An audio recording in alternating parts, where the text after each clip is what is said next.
Hey, good morning. Yes, it is. It is May 7th. It is Wednesday.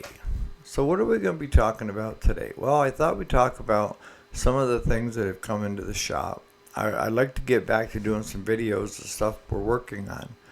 And then just a little bit on something I noticed with the Facebook groups that I've talked about before. So, stay tuned.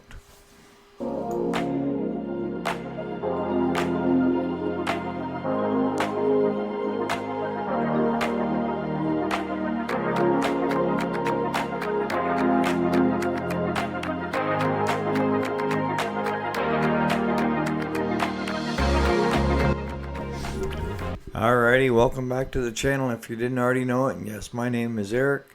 Today is Wednesday, May 7th of 2025. So what are we talking about? Well, let's start off by the shop. We're starting to pick up at the shop. We're getting more work. Yesterday, Jason, you would love this one. It's a cutoff saw for concrete and stuff. And the guy brings it in and says, I'd like to see if you can't get it to run, but I don't want to spend a lot of money.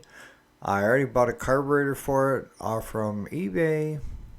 And let me know how you turn out, because I'd like to sell it. Pretty well cut and dry, right? So I asked him, I said, when was the last time it had ran? And he said, 10, 12 years ago. And so I said, leave it. Let me go through it and see what I can find. So the first thing I did was I popped the cap off the gas tank. And I put a container to grab any of the gas that might be in it. Well, it had sat so long that the gas had totally evaporated and was just strictly a little bit of oil come trickling out of the fuel tank because it's a two-stroke. I'm thinking, all right. So the next thing is it's got a decompression button on it, which most of your bigger saws, this is a steel, but most of them have decompression knobs on them anyways, right? So that they pull over easy. And I mentioned to the guy when he was there, I said, it looks like it's bent. And he said, well, the saw may have been dropped a couple times. All right. So I pulled the top cover off after he'd left, and sure enough, the decompression was bent instead of being nice and straight. So of course, yes, I do have another decompression unit in stock. So I take the old one out, put the new one in, and I'm like, well, let me just see if I can get it to fire up on carb cleaner. So I push the decompression in, I give one pull of the rewind, and the rewind won't go back. I'm like, what the? So I get my torque, I think it's 27, 28, handled a bit out. And I started to take the rewind off and come to find out there's only two screws of four screws that are holding that rewind in place. One is completely missing, and the other one is stripped. It just spins around inside the hole. Not good. Because it doesn't allow you to give a straight pull and for the rewind to go back. So every time I would pull, I would have to loosen up the rewind to get it to sucker back in. And we're still on, we don't want to spend a lot of money, right? This is a doozy. This is one that I wish had been dropped off at your shop, Jason. I'm sure you would have sent the person packing. Me, I'm going to at least get a diagnostic fee out of it. So we're doing that. We're knocking things out pretty quick. We replaced the head on a walk-behind trimmer, the adjustable head unit. They had busted the plastic. I ordered a new head. We had to actually cut the old one off just to get it off. So we went ahead and used the cutoff saw, and we cut it into pieces until we finally got down to the nuts of it and got it off, cleaned the shaft up. I had to take a file to it because it had been pinged here and there and didn't allow the head to adjust correctly. And on most of those that you guys probably know, or if you do it yourselfers or just starting into the business, on your walk behind trimmers, most heads are adjustable. You have your bump knob on the bottom, right? Your bump. And that's going to be at the same height. But if you want to have your grass lower or higher, you can adjust that unit where your string rides on. And usually you push it in and it slides up or slides down fairly easily. And it's something that you as a homeowner should keep lubricated, right? Not leave it in one position for 20 years and then want to know why it's such a pain getting it off. And we actually, this is the first time we saw it's how much it got used, was it's a metric bolt with a washer that holds it on. This unit, it was a Craftsman. But the bolt was so wore from rubbing the ground, you couldn't even get a socket on it. We end up having to use a set of vice grips to get that out. We've had a lot of machines come in to get serviced. We're getting them in, getting them out. One of the things that if you work on very many of the bigger engines on your, especially your zero turns, we find the most, is if you're cranking and cranking and cranking and cranking and it's not firing up, what I found is over a short period of time, especially with the Cub Cadets for some reason, is when you throw it, it's the ones that have the handle where you have idle to full throttle to choke. And what happens is when you come up to full throttle and then up to choke, it's not throwing the choke far enough. So what you need to do on occasion is put it all the way up in the furthest position and then adjust your choke to make sure that it's completely shut. Because what ends up happening is over time, that wire will start to feed through the where it's tightened on. And when you go to full choke, you're not actually on full choke. I've seen it where you're on half choke. And that also affects the run issue as well, as when you get up to full throttle, it's not actually full throttle. You're at 3/4. And you start wondering, why is it not throttling up like it used to? Why is it not mowing like it used to? Well, it's because that cable is either stretched or is pulling through gradually over time. All it takes is just a little bit every time, and that ends up being the issue. But we had a 3-year-old Ferris come in that the customer had said right along these same lines that for some reason he couldn't get it to run worth crap last year. He sent it to the Ferris dealership and they sent it back, charged him a good chunk of change, but it still had the same issue. And his issues were twofold. The first issue was it wasn't going up to full throttle, and it wasn't going on to choke. That's why I mentioned it just a minute ago, because his did the same thing. It wasn't going all the way to choke, so it started hard, and it wasn't going all the way up to full throttle to where it needed to run when he's mowing. So by adjusting the cables, that took care of a lot of it. But thanks to Jason as well, the PRI-G, I took some of that, put it in it, sloshed it around, and I run it for like 5-10 minutes mowing the roadsides. And I actually could feel it picking up more and more and more until it was running like a top. He should be very satisfied with getting it back. He also asked for a service, so we knocked the service out as well. So we knew it had fresh oil. We treat the gas anyways. If we don't drain the gas, then I'm putting PRI-G in it and shaking it up. If it still doesn't take care of it with that in it, we drain the gas. On our small handhelds, they always get drained. I'm not taking a chance. But he might have had a little bit of water in there too. You know, because it happens. It happens to the best of us. You know, even the ones that keep telling me how they only get the 91 octane. We had that discussion about depending on who was ahead of you, when they got gas, if they got the 87, you still have that whole hose full of 87 before you get to 91. And the only way you're going to be 100% sure that you have 91 is to go ahead and click on the 91, pump in the first gallon into your vehicle, and then fill your can afterwards. Because if you don't, you're pumping in that 87 that person just ahead of you got for his vehicle or her vehicle. And you're not getting the 91 that you're being promised. Just so you know. Oh, what else we got going on? We got a Ford Jubilee that had no compression on all cylinders. We've seen this before. If you work on the older tractors and they've sat for a while, a lot of times the rings will seize up on the pistons.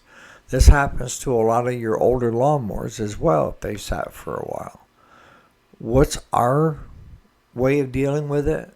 First thing we do is we take all the plugs out, and then we pump in PB Blaster and let it sit, usually for a week. Then we'll crank it over to get it moving with the battery. Spray in some more PB Blaster, let it sit for another week, and then start checking from that point to see if it's got any compression. We had 0 on all 4 cylinders on that Ford Jubilee.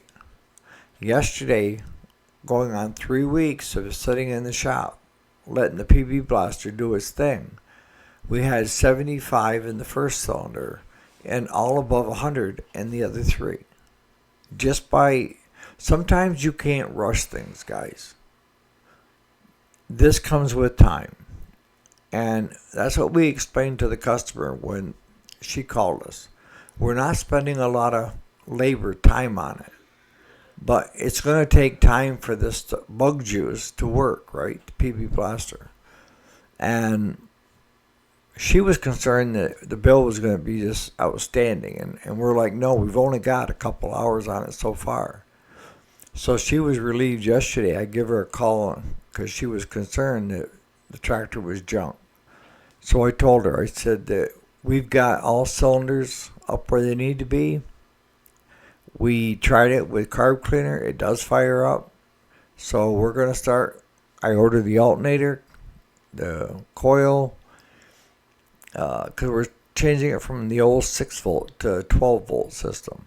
And we build all of our own brackets and everything for the alternators where the generators usually are. And we have to change out the 6 with a 12 volt coil.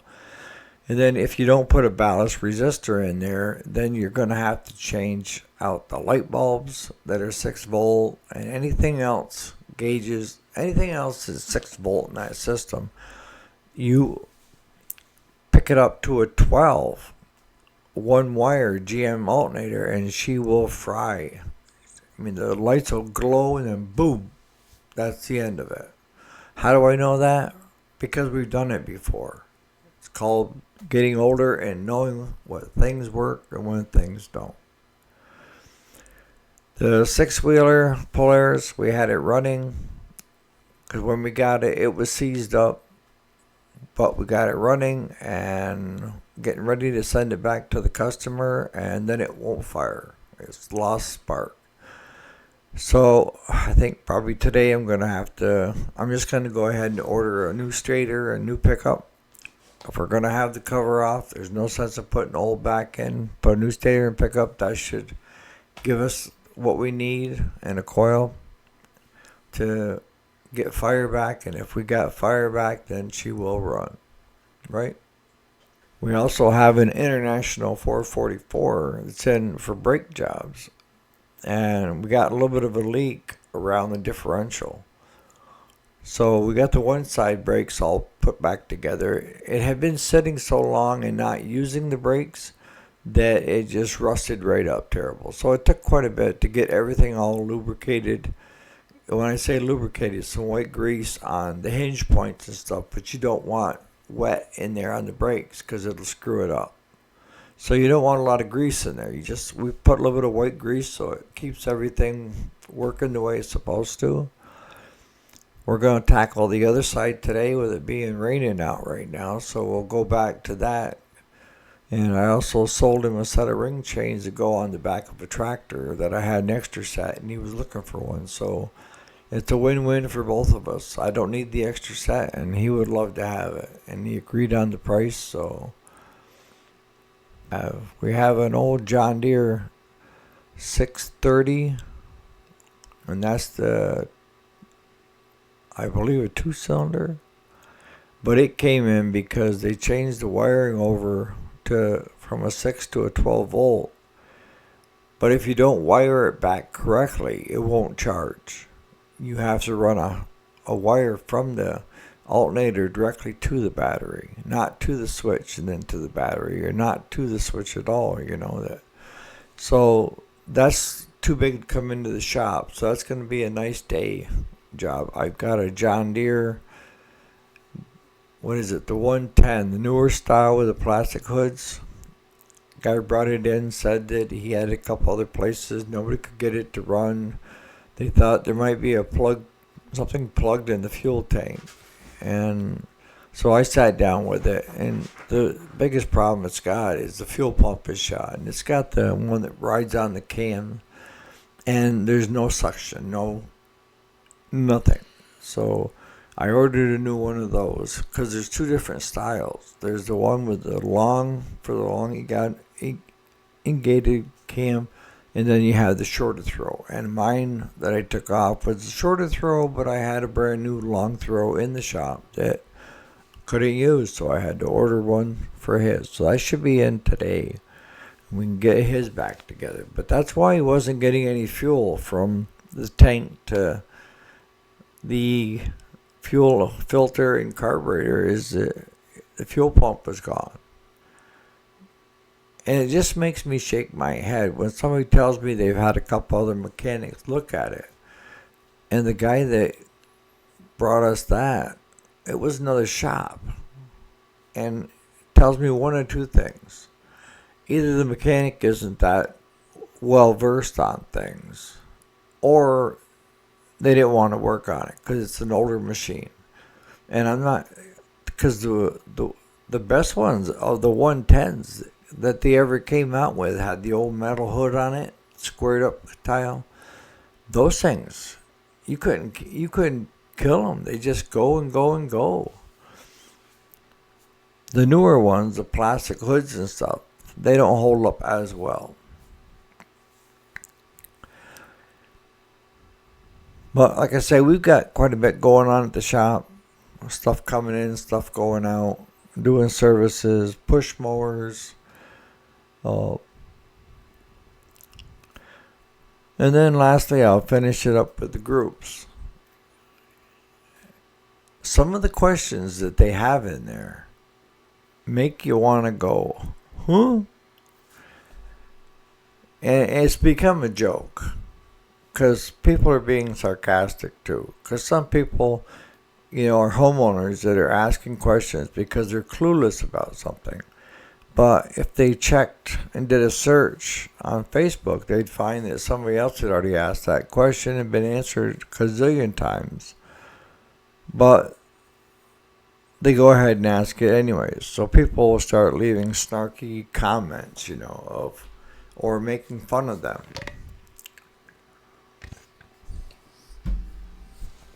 And that's not any way to be. But also, some people should never be exposed to mechanical things to start with. I mean, there was somebody that asked yesterday, I think it was yesterday, wanted to know if it was okay to put a battery charger on a battery with the cables hooked up. Why not? What are you afraid of doing? Frying the system? You can fry the system if you don't know what positive is positive and negative is negative. And you can really fry a system if you don't realize some of them have positive grounds and some have negative grounds. So you need to totally understand that too. Your older stuff, especially the farm tractors, a lot of them were negative ground. Or positive ground, sorry. So you need to know that. And some systems are 6, some are 12. And when you're doing lawnmower batteries, you don't want to have it cranked up on 200 amp or more for starting when you're trying to bring that battery back. What we do is if the battery is reading just about nothing, we will kick it up to 200 for around 6 to 8 minutes and then drop it back to 4 or 10 to let it slow trickle charge. But we first want to see it move the gauge on our battery charger to make sure it's going to even take a charge, because you could sit there and the battery just be shot. And the other thing you have to be careful of is the acid. You'll smell it cooking if you leave it up too high. The old with the where you put the battery acid in them. So you got to be careful with it. You know, batteries can blow up. You know, so you need to really be aware of that. And if you don't know what you're doing, hook up with someone that does, that can show you the right way. Because I know Jason, Amos, any of you guys can attest to this. There's so many things that we do in the shop that are dangerous if not done right, not done correctly. So you just got to be really careful. And my golden rule is to come out with the same amount of fingers and toes as you went in with. Other words, take the time to do it right and don't get in a hurry where somebody gets hurt. So on that note, you guys have a great Wednesday. We'll catch you here bright and early tomorrow morning for the weekday. Thanks so much for watching.